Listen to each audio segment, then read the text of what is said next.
Have you ever looked at your life and realized that somewhere along the way you stopped feeling like yourself and then ask yourself, why do I feel so disconnected from myself? And maybe you are getting through your days, showing up for work, you're taking care of responsibilities, you're doing the things that need to get done. But beneath it all, something feels off. You feel disconnected. Disconnected from what you want, disconnected from what you feel, disconnected from the person that you used to be. As a therapist, I hear people describe this experience all the time. And honestly, it's something that many of us have experienced at some point in our lives. And what I've learned is that more often than not, feeling disconnected is not a sign that there's something wrong with you. More often, it's a sign that you've spent so much of your time surviving, adapting, and caring for others, or simply managing life's demands. And somehow, along the way, you lost yourself. And today, I want to explore why this happens and how you can start reconnecting with yourself again. Hi there. If we've never met, my name is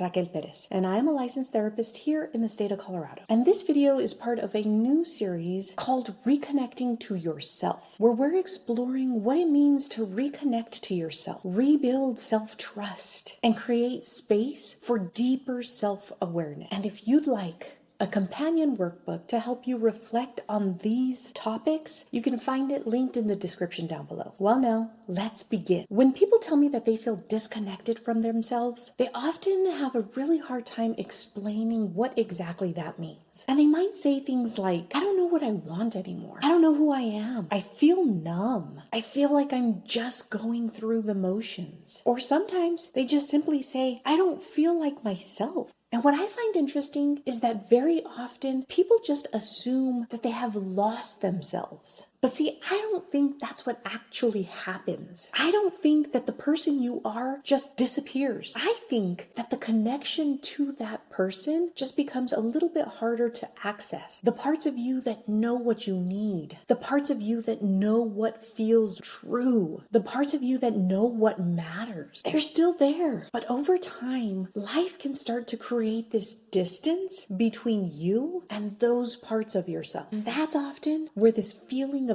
disconnection begins. So how does that happen? One of the most important things that I want you to understand is that disconnection is often an adaptation. In other words, it usually develops for a reason. Maybe you grew up in an environment where it wasn't safe to express certain emotions. Maybe you learned to focus on other people's needs instead of your own. Maybe you were praised for being responsible, productive, successful, or helpful, but not necessarily being authentic. Maybe you've experienced grief, trauma, heartbreak, or chronic stress. Or maybe life has required so much of you that you have spent years on just trying to get through it. When we're navigating difficult experiences, our attention often shifts outward. We focus on solving problems, meeting expectations, managing responsibilities, and just keeping things together. And sometimes, without even realizing it, we stop checking in with ourselves. The nervous system is designed to help us survive. And when survival becomes the priority, self-connection, it often moves right into the background. And this isn't because you're doing something wrong. It's because your system is trying to protect you. In fact, many of the habits that helped you survive might be the very same habits that are making it harder for you to know yourself. Disconnection can often show up in ways that aren't exactly obvious. Sometimes it looks like difficulty making decisions. You ask everyone else what they think because you're not quite sure what you think. Sometimes it looks like constantly seeking reassurance. Sometimes it looks like emotional numbness. You know you should feel something, but you can't quite access it. Sometimes it looks like feeling restless even when everything in your life seems okay. Or feeling disconnected in your relationships because you're not fully connected to yourself. And sometimes it just looks like you're living on autopilot. You wake up, you go through the day, you check all the boxes, but you don't feel deeply connected to your experience. And as you listen to this, I want to invite you to reflect on this. When was the last time that you checked in with yourself? Not to judge yourself, not to fix yourself, but just to listen to yourself. For many people, it's been a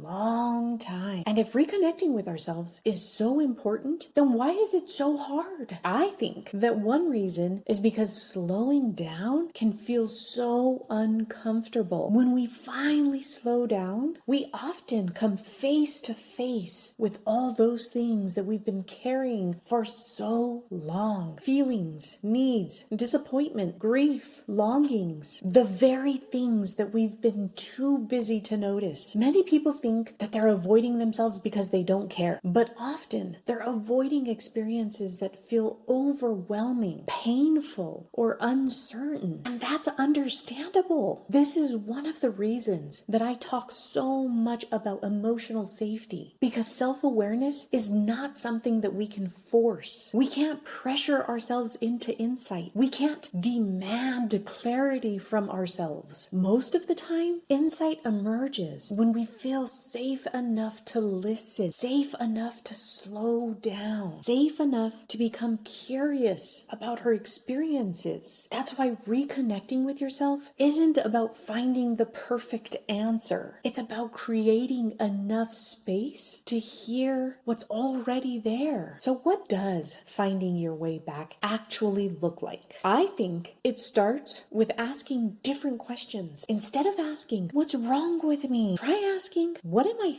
feeling? What do I need? What am I longing for? And notice how those questions feel different. One comes from judgment and the others come from curiosity. Another good practice is creating small moments of listening, not hours, not a complete overhaul, just a few moments. Maybe it looks so simple, like just sitting for a few moments in the morning with your cup of coffee. Maybe it's journaling. Maybe it's meditation. And you're not doing this because you're trying to solve anything, but because you're giving yourself an opportunity to hear yourself again. And most importantly, approach yourself with curiosity. Many of us have learned to judge ourselves before we even give ourselves the opportunity to understand ourselves. But judgment, it tends to shut down connection. Curiosity creates it. The goal isn't to become someone new. The goal is to reconnect with who you've always been. And if you've been feeling disconnected from yourself lately, I want you to know that you're not alone. And I also want you to know that that experience does not mean that you're broken. It doesn't mean that you've failed. It doesn't mean that you've lost yourself forever. Often, it simply means that life has pulled you away from yourself for just a little while. And the beautiful thing about connection is that it can be rebuilt. One moment of listening at a time, one act of curiosity at a time, one small step back toward yourself at a time. And in our next video, we're going to explore one of the biggest reasons that this can feel so difficult. We're going to talk about all the noise that makes it